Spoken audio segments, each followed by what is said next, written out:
Hey, it's Amy with Intuitive Coaching with Amy Radio, and this is your sacred space for spirituality, intuition, manifestation, metaphysical wisdom, and personal development. I was thinking about our mind and how our mind can do just some wacky things. And recently I thought we got to stop torturing ourselves. But sometimes we don't know what it is that we're torturing ourselves, right? Like in our minds.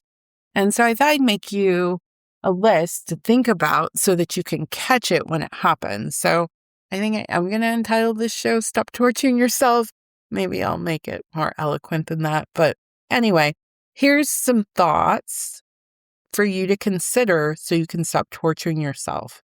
So one of the ways we torture ourselves is what ifing. Just stop that. What if this? What if this? And it's usually, what if something negative? What if this bad thing happens? What if it goes like this? Um, yeah. If it's a what if negative, it's torturing yourself. Worst case scenarios, torturing yourself. So you got to stop being mean to yourself, right? You just got to stop being mean to yourself in your mind. So be kind in your mind. I've said that for years. Another way we torture ourselves is leading with the energy, I can't, I can't, I can't. And for, people who manifest, this sneaks up on us. We don't even sometimes realize we're in the energy of I can't because we do generally believe that we can. But just be mindful. Is that in the energy of I can't? And it's rarely starts with, oh, I can't because. No, we're far too evolved than that. We're manifestors. It's usually the secondary thought after an I can't, a subconscious I can't. That's what you're looking for. Believing it could all go bad. That's another way you torture yourself. Being nervous all the time, like a low-level nervousness or an anxiousness or worried. It's another way you torture yourself. So this is one that I do often, especially when I'm navigating a next level unknown and I am in the thick of the mystery. So not only is it mystery, it's next level, right? I'm going to the next level in my life. And so I'll just have this kind of underlying nervousness because I don't know the how. And so what I've been finding is when I reflect on all those times, all I can remember is that nervousness. And that is when I'll make some janky decision. And so now I'm like, oh, no. It's okay if I slip into it, but I call myself back. And I have found that helps with this is the 5-count breath. Inhale for 5, hold for 5, exhale for 5. And you do that 5 times. And then you do that cycle 3 times. So inhale for 5, hold for 5, exhale for 5, do 5 rounds of that. And then you start again and do three of the 5. And that helps with the nervousness. And I have to do that every day. And I usually do it in my guided meditation. And that will help start to clear that. I had a therapist once say it's resetting the nervous system, which I believe her. And it works. Another way you torture yourself is if you think it, you are valuing it. So if you think it, you're valuing it. Okay.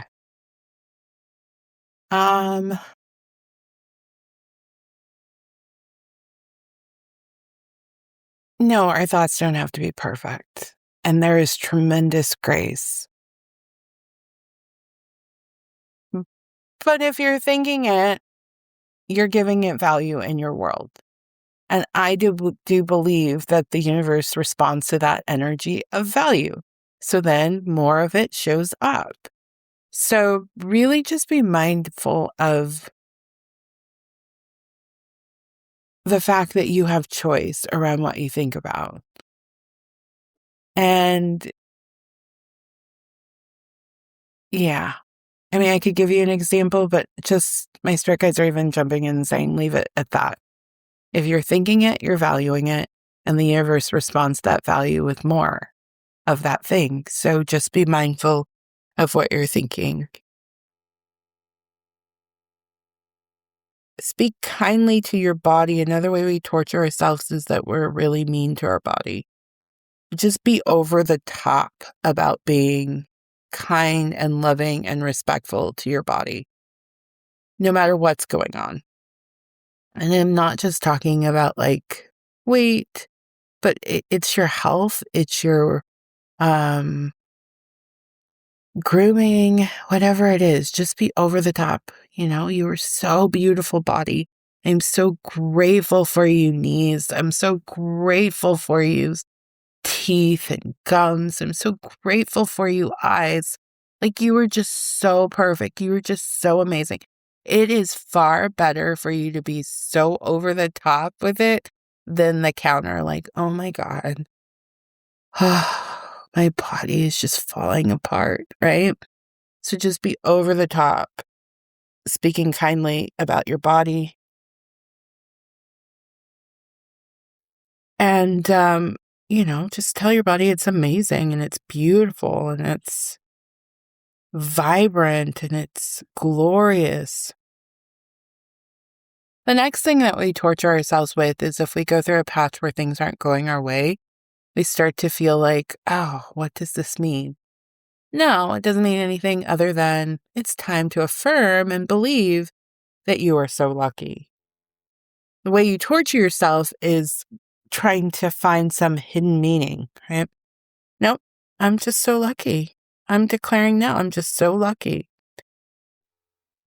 Another way we torture ourselves is with pessimism. And so the counter to that is optimism. So just be in the space of, I only attract the best. The best is occurring in my life. The best is always happening in my world. I'm prepared for the best result.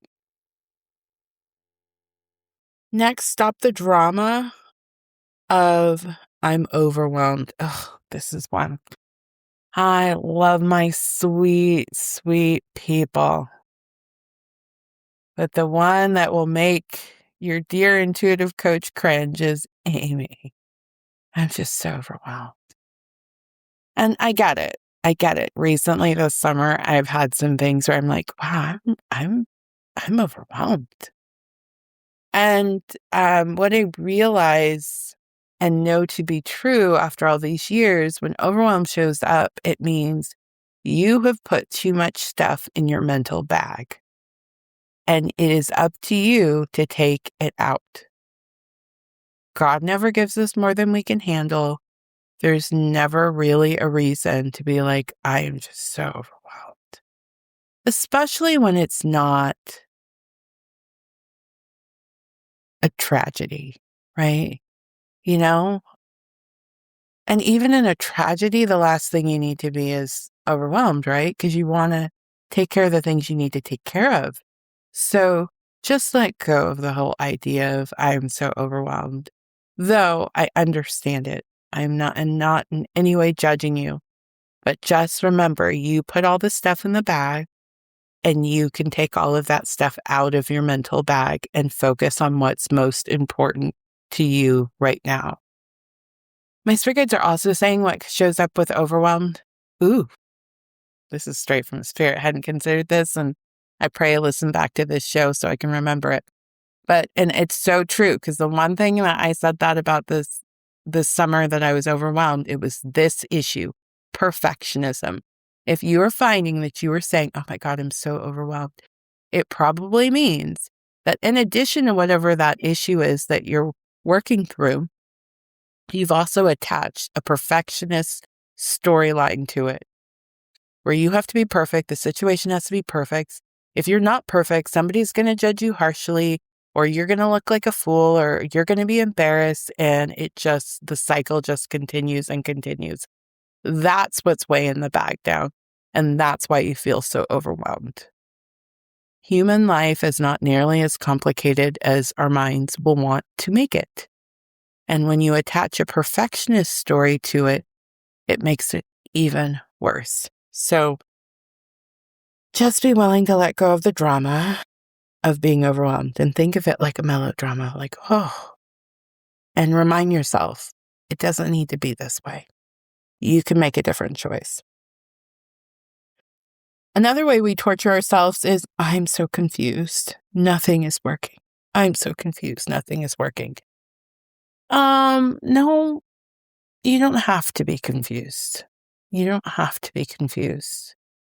And chances are everything is working just fine. You just can't see all the pieces that are being moved. And so you just have to take a breath and say, I'm not confused. I get why my mind wants to be confused. It's okay that I feel a little turned around. And it's okay that I feel turned around because I can't see everything that's being worked out on my behalf in the spirit realm. It's all okay. I don't have to be confused. I don't have to make up a story that it's not working. I'll continue to do my part, and I will lean into my faith and trust that spirit has my back. Everything's being worked out for my good and in my favor. Another way you torture yourself is fixing a problem. Or I gotta fix a situation, or I gotta fix myself. And it's just messy. You know who is very an example of this fixing mindset that doesn't serve us well, and it doesn't manifest well either. It manifests the opposite of what we want. This fixing perspective. It's one thing to say, hey, I'm going to resolve that. I'm going to solve that. It's another thing to be like, I have to fix it because there's something fundamentally flawed or wrong with me. I've been watching this summer, my niece, the youngest, she's fascinated with Michael Jackson. Like she'll watch him dance and she's literally studying him.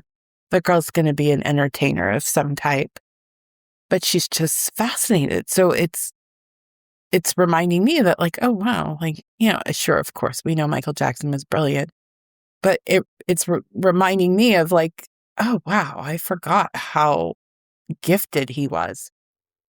And so it's taken me down this road where I did watch the Michael movie, which I thought was excellent.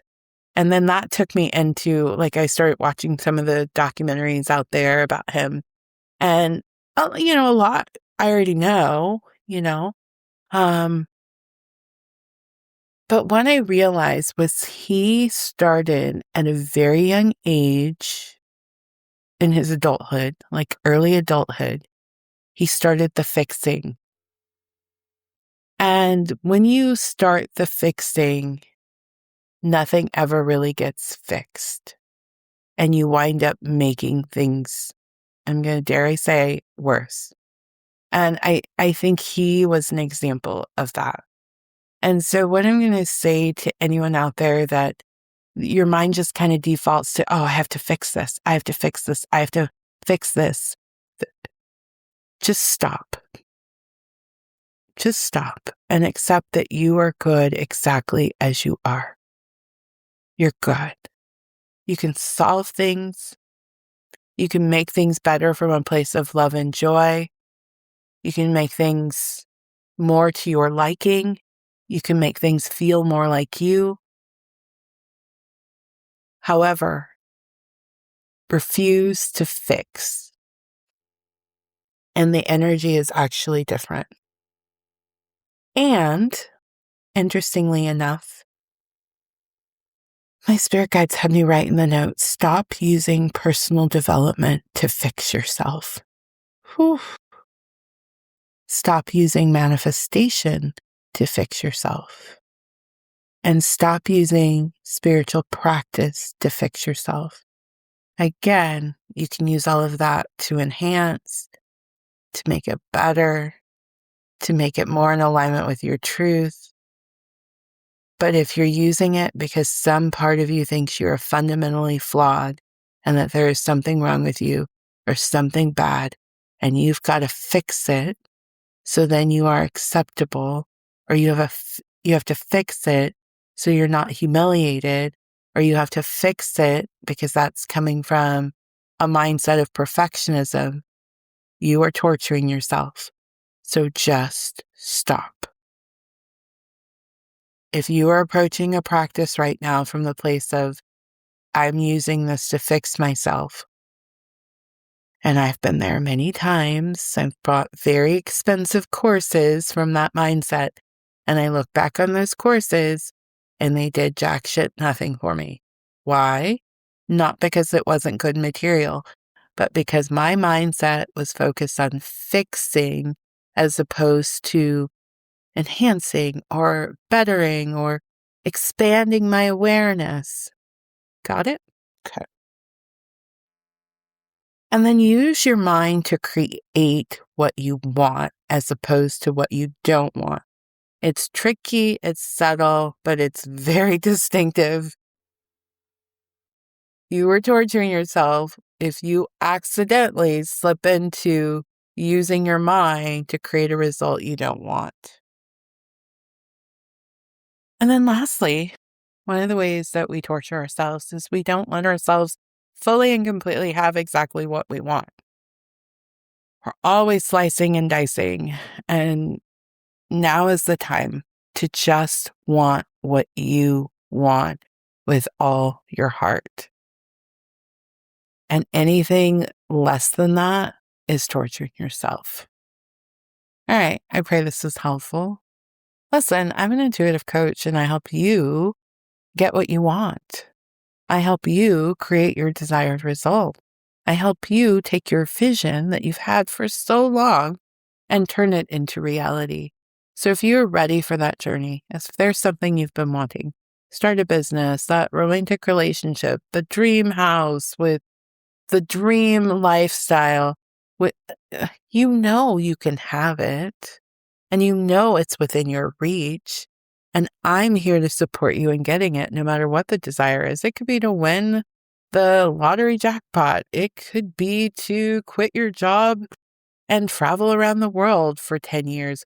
Whatever it is, if you know on your heart you are ready for it and you don't know how, of course you don't, and you don't know when, of course you don't, and that's holding you up because there's some part of you that thinks, what if it's just too big?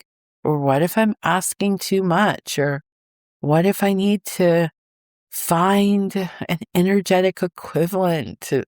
No, go for exactly what you want, and I help you do it. So you can learn more about my services at intuitivecoachingwithamy.com. Consider the 1-year intuitive coaching package, the 3-month intuitive coaching package. You can book a session with me, and I offer an email intuitive reading, all designed to help you get what you want. So if you are ready for that, again, intuitivecoachingwithamy.com. Thank you so much for listening to the show. I do pray you will stop torturing yourself. And if you stayed this long, if you could do me a favor and go to Apple Podcasts and write a quick review for this show or rate the show. It helps with discoverability, I guess. I said in my previous podcasts, 90% of me doesn't care. It's half now. Half of me doesn't care. The other half of me is like, yeah, why not? I can ask you to write a review for this show. And thank you. Thank you in advance for doing that. And if you don't listen on Apple Podcasts, but you're like, Amy, I listen on Spotify. Well, it's totally fine to rate the show there too. So again, thank you so much for listening. I look forward to connecting with you on the next show. Take care of yourself. Goodbye.